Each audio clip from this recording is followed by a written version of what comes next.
Casper and I, we got a great relationship. We talk, family stuff, on the regular.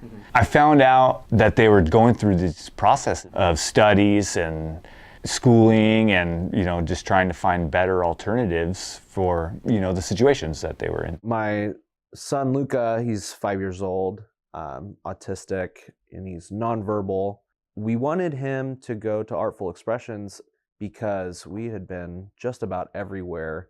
There is a way of helping kids on the spectrum in a very structured way across the board.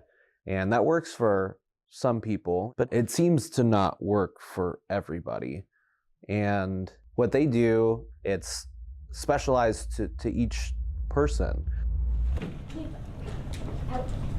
Chips. Alex is really good at asking for food.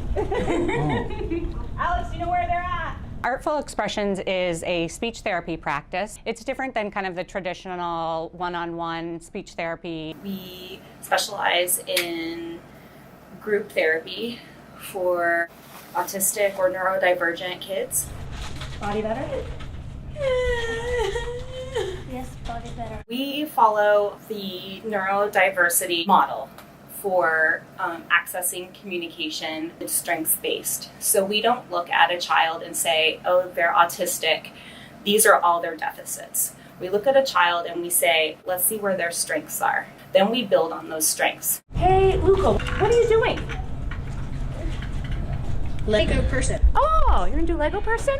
Luca is creative. He likes to build. Sarah and Amanda very much see that is a way to help him be interested in things, to use building blocks or sculpt or do things creatively. So they will use that as a tool to help him communicate. Luca had a lot of anxiety around other children. Going to Artful Expressions, they definitely have helped him with communicating with those other children. The neurotypical children can see that he isn't using his words, and sometimes, they're confused by that. But it doesn't affect him as much as it did prior to him going to Artful Expressions. Tattoos for Autism came about one day. We were just sitting around and it was like, hey, I think it would be a cool thing if we did something for this school. The reasoning behind it was for the fact that the school hardly gets any funding other than, enrollment. So then we started talking about ways to do this and how it would work and if it was possible, and it was almost on the fly. We did $100 tattoos. It was just a photo of a flash sheet, and we made the posts on Facebook, and then it took off immediately. Within the first hour, there was hundreds of shares. We kind of hit it out of the park right out of the gate.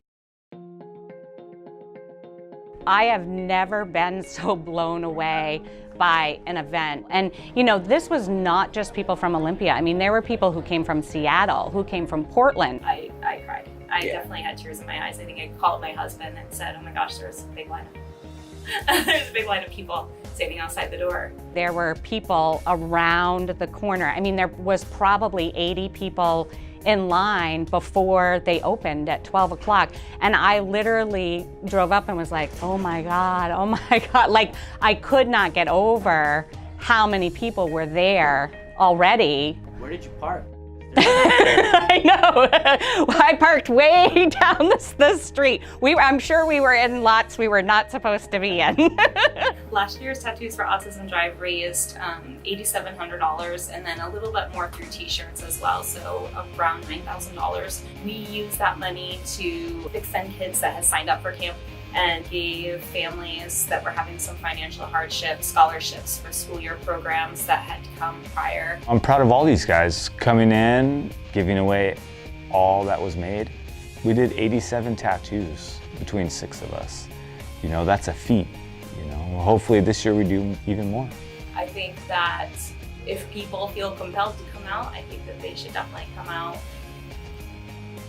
I mean, that would be awesome. We hope to see you out April 28th, Sunday, noon to 10. Help somebody out and get tattooed.